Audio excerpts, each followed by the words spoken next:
मैं 40 साल की एक खूबसूरत औरत हूँ और मैं एक शादीशुदा औरत हूँ। मेरा नाम साबा है। मेरी शादी उस वक्त हुई जब मैं 24 साल की थी। अल्लाह ने मुझे एक बेटे की माँ बनाया, मगर मैं खुद को आज भी आईने में देखूं तो लगता है जैसे वक्त ने मेरे हुस्न को मजीद निखार दिया।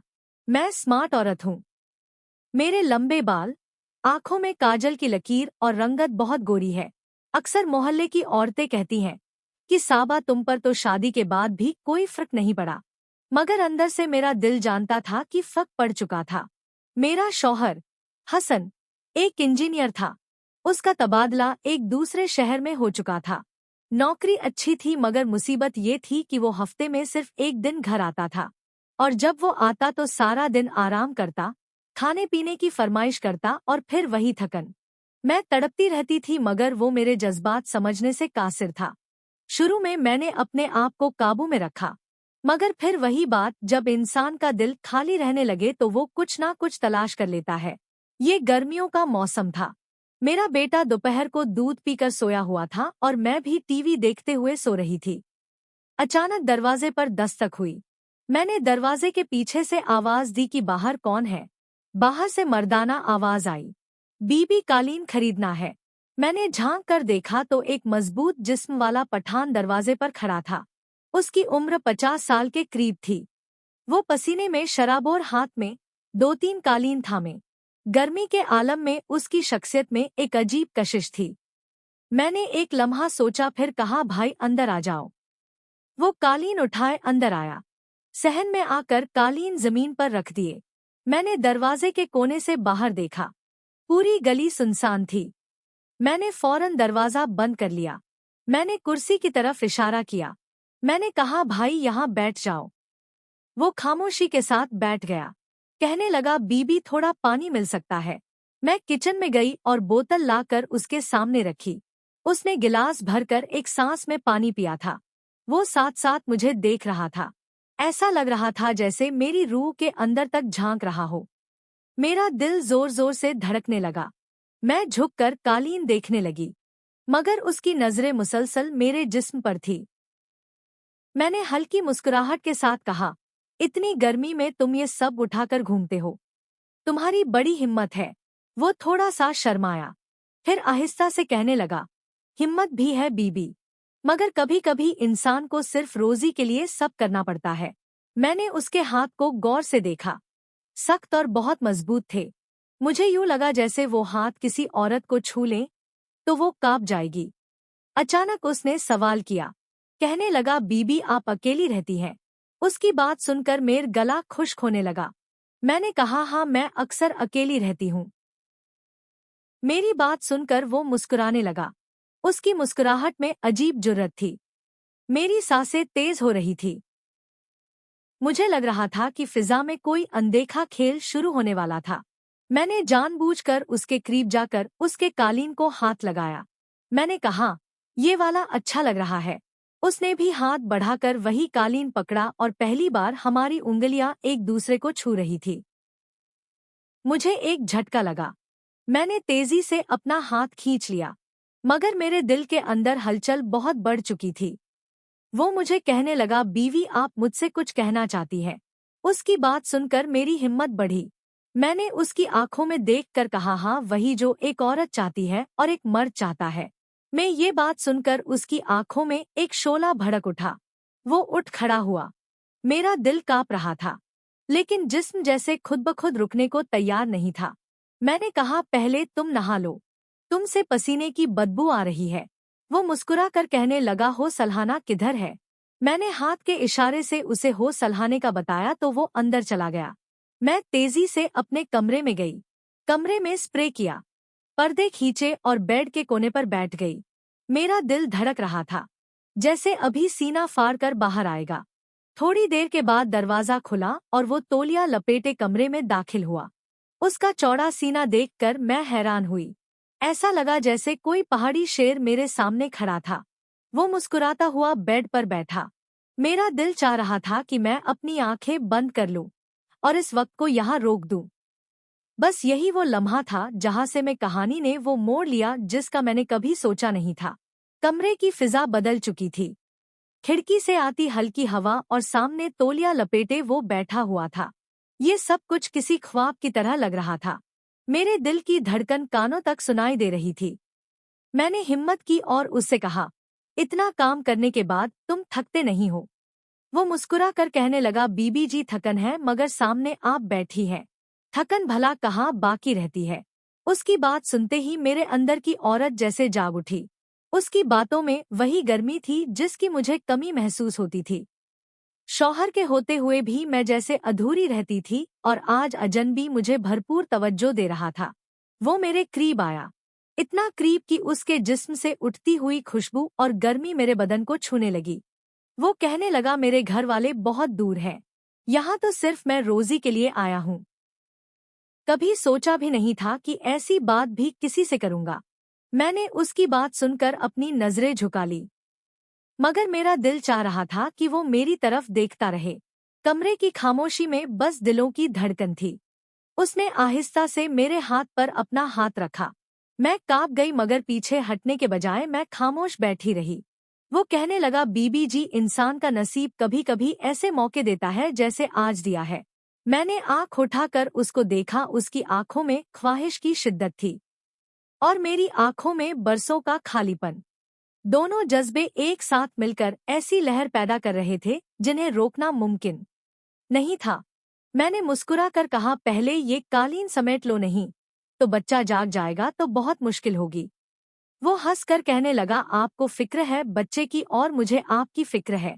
उसके अल्फाज मेरे दिल को छू रहे थे। वो फिर मेरे करीब आया। मैंने महसूस किया कि उसकी कुर्बत मेरे अंदर तूफान जगा रही थी, जिस तूफान को मैं बरसों से दबा रही थी। दिल कह रहा था कि ये लम्हा बस यहाँ पर रुक जाए। वो कहने लगा, अगर आप इजाजत दें तो मैं आपसे एक बात कहूँ। मैंने नजरें झुकाए हुए कहा, हाँ बोलो, क्या बात है। कहने लगा, आपकी आंखें जैसे किसी पहाड़ी चश्मे का पानी है, जितनी देर देखता हूँ उतनी ही प्यास बढ़ती है। उसकी बात सुनकर मेरा चेहरा सुर्ख होने लगा। मैंने कमीज से मुंह छुपाने की कोशिश की, मगर दिल के अंदर एक लज्जत भर रही थी। कोई मुझे इस तरह देखे, इस तरह चाहे, ये सब मेरे लिए नया था। उसने धीरे से मेरा हाथ थामा। अम्मा, हमारी उंगलियां उलझ गई थी, मेरे होंठ कांप रहे थे। मैंने पहली बार अपनी मर्जी से उसकी तरफ नजर उठाई थी। मुझे ऐसा लगा जैसे दो दिलों के दरमियान एक दीवार टूट गई हो। मुझे इतना मजा आ रहा था कि मैंने उसके कान में कहा, आज ये दरवाजे के बाहर की दुनिया भूल जाओ। एक तरफ मैं थी बरसों की प्यासी और दूसरी तरफ वो था जिसके पास ताकत थी, चाहत थी। वो दिन मेरी जिंदगी का रुख बदलने वाला दिन बन गया था। अगले दिन दोपहर का वक्त था। गर्मी बहुत थी और गली बिल्कुल सुनसान थी।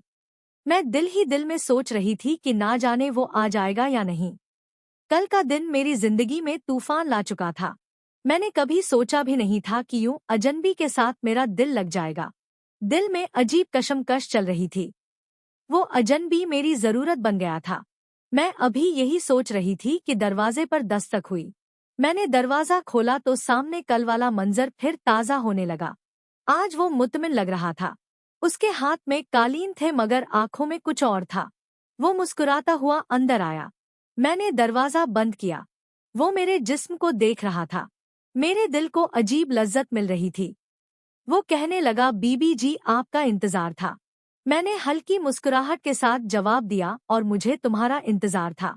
ये कहते हुए मेरी आवाज कांप रही थी। कमरे में जाते ही उसने कालीन एक तरफ रखे और मेरे करीब आकर बैठ गया।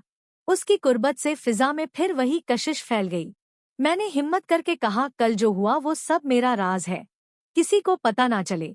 वो मेरी बात सुनकर मुस्कुराने लगा। मेरे दिल को सुकून मिला था। मैंने सोचा कि ये शख्स मेरे अंदर के खालीपन को भर रहा है। कुछ देर हम खामोश बैठे रहे। फिर वो कहने लगा, आपकी आंखों में एक जादू है। उसकी बात सुनकर मैंने नजरें चुरा ली, मगर मेरा दिल अंदर से बहुत खुश था। ऐसी बातें मुझे कभी सुनने को नहीं मिली थी। उसने मेरा हाथ फिर से थाम लिया। इस बार मैंने हाथ खींचा नहीं। यूं लगा जैसे दोनों के दरमियान एक नया रिश्ता वजूद में आ चुका हो। मेरी सांस तेज हो रही थी, मगर दिल चाह रहा था कि ये लम्हा कभी खत्म ना हो। मैंने आहिस्ता से कहा, तुम जानते हो कि मेरे शौहर हफ्ते में सिर्फ एक बार आता है। बाकी दिन में बस तन्हा रहती हूँ।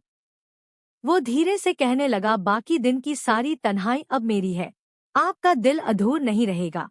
उसकी बात सुनकर मैं काँप उठी। उसके अल्फाज मेरे अंदर की प्यास को बढ़ा रहे थे।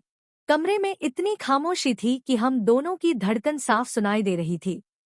अचानक मेरा बच्चा जाग गया। मैं भागकर कमरे से बाहर आई तो देखा बच्चा रो रहा था। मैंने गोद में उठाकर दूध पिलाया। वो पठान कमरे से बाहर खामोशी से आया और फासले पर बैठ गया। मैंने हैरत से उसको देखा। वो कहने लगा, बीवी बच्चे का हक पहले है। ये सुनकर मेरे दिल में उसके लिए मजीद नरमी आने लगी। जब बच्चा सो गया तो मैं फिर उसके पास आई। वो हल्की मुस्कुराहट के साथ मुझे देख रहा था, जैसे कह रहा हो अब ये लम्हे हमारे हैं। वो आहिस्ता से कहने लगा, बीबी राज छुपाना मुश्किल होता है, मगर आपकी आंखों ने मुझे सब सिखा दिया। अब ये रास्ता तय हो चुका है। मैं खामोश रही मगर दिल से बात मान चुकी थी। मुझे पता था कि अब ये सिलसिला रुकने वाला नहीं था। वो दिन भी खत्म हुआ। उसने जाते हुए कहा कि कल मैं फिर आऊंगा। मैं दरवाजा बंद करके देर तक उसके बारे में सोच रही। दिल कह रहा था कि कल का दिन और भी खतरनाक होगा। अगले दिन मेरा दिल अजीब सी बेचैनी में था। अगले दिन वो आया, कहने लगा, बीबी आज आपका चेहरा कुछ अजीब लग रहा है, जैसे इंतजार ने रोशनी बढ़ा दी हो। मैं उसकी बात सुनकर शर्मा गई, मगर मेरे दिल के अंदर बहुत खुशी थी। मैंने कमरे का दरवाजा बंद किया तो वो कहने लगा, बीबी जी आज लगता है हम दोनों के राज और गहरे होने वाले हैं। मैंने नजरें झुकाकर कहा, हाँ, मगर डर भी लगता है, अगर किसी को पता चल गया तो फिर क्या होगा। मैं उसके करीब जा बैठी। उसने मेरा हाथ पकड़कर अपने हाथ में लिया। वो लम्हा ऐसा था कि लफ्ज भी कम पड़ रहे थे। अगले कुछ दिन यही सिलसिला चलता रहा। वो रोज आता, कभी बातों में वक्त गुजर जाता, कभी लंबे राजदार लम्हों में। मेरा दिल हर गुजरते दिन के साथ और ज्यादा उसकी तरफ जाने लगा। मगर एक दिन ऐसा आया जिसने सब कुछ बदल दिया। वो अजनबी हस्बे आदत आया, मगर अकेला नहीं था, उसके साथ दो आदमी थे। वो कहने लगा, बीवी ये मेरे दोस्त है, आज ये भी मेरे साथ है। उसकी बात सुनकर मैं घबरा उठी। मैंने कहा, ये सब क्यों? वो मुस्कुरा कर कहने लगा, बीबी आप फिक्र ना करें, अगर ये दोनों आपको पसंद नहीं तो मैं अकेला आऊंगा। मैंने सख्त लहजे में कहा, नहीं, ये दरवाजा सबके लिए बंद है, अब सिर्फ तुम अकेले आओगे। वो लम्हा बहुत भारी था। मेरे अंदर डर भी था और एक नाराजगी भी। उसने सर झुका लिया, कहने लगा, बीबी आपकी बात मेरे सर आंखों पर। मगर उस दिन के बाद मेरे दिल में कुछ टूट चुका था। वो राज मेरा और उसका था, अब खतरे की हदों को पहुंच चुका था। मैंने फैसला कर लिया कि ये सिलसिला अब खत्म करना पड़ेगा। अगले दिन जब वो आया तो मैंने दरवाजा नहीं खोला। वो बार बार दस्तक देता रहा, आवाजें लगाता रहा, लेकिन मैं खामोश रही। कई दिन वो आता रहा मगर मैंने कभी दरवाज नहीं खोला। आखिरकार एक दिन वो आना बंद हो गया। वक्त गुजरता रहा। कुछ महीनों के बाद मेरे शौहर का तबादला पहली जगह पर हो गया। हम वहां शिफ्ट हुए। मैंने कभी दोबारा उस अजनबी को नहीं देखा।